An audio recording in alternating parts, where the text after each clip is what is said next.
ya terkait dengan ijazah Gibran ini sebenarnya tinggal menunggu political will, kemauan politik dari Pak Prabowo Subianto maupun political will dari DPR atau MPR untuk segera menindaklanjuti fakta. Saya katakan di sini, saya berani mengatakan di sini, fakta bahwa Gibran tidak pernah menuntaskan sekolah menengah atas atau sederajat dan tidak pernah memiliki ijazah SMA yang disyaratkan, diamanatkan dalam Undang-Undang Pemilu. Ayo seluruh daerah di Nusantara, ya, jangan biarkan satu keluarga ini menginjak-injak konstitusi yang menjadi landasan kita bernegara. Kalau sebelumnya direkayasa, Undang-Undang Pemilu juga pasal 169 huruf Q, syarat minimal 40 tahun, diubah oleh pamannya menjadi syarat minimal 40 tahun dikasih koma, asalkan pernah menjabat dari pemilihan daerah, dibuat koma. Nah sekarang huruf R-nya pun dikangkangi juga dengan memanfaatkan jajaran birokrasi di Kemdikdasmen. Sehingga keluarlah surat keterangan yang tidak apple to apple tersebut. Dan saya yakin ketika saya bertemu dengan Dr.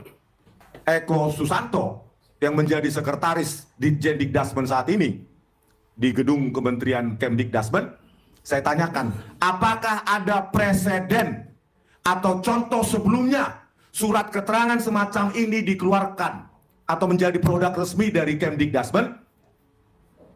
Pak Eko, Dr. Eko menjawab, selama saya menjabat setahun ini tidak ada. Makanya saya minta coba cek histori data sejarah.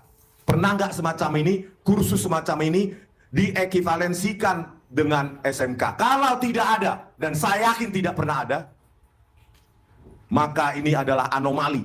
Perlu diinvestigasi. Kenapa anomali ini terjadi?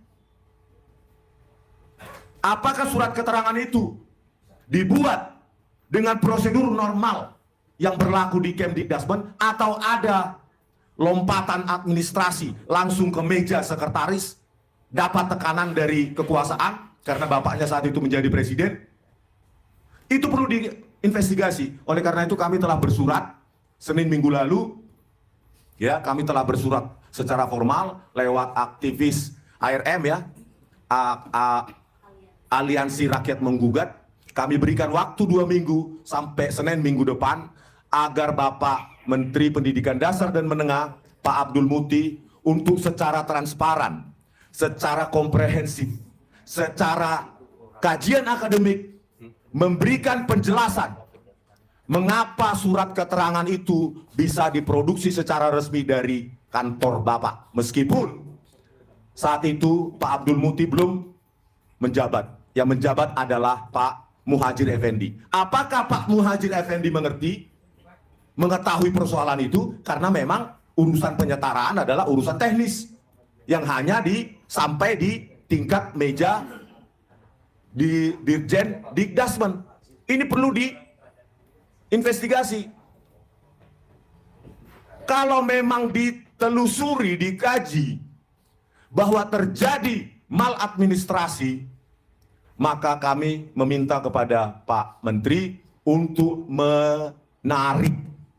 membatalkan surat keterangan tersebut, dan itulah yang akan dipakai oleh teman-teman untuk mengajukan pemakzulan Gibran ke DPR ataupun MPR maupun ke Presiden Prabowo Subianto.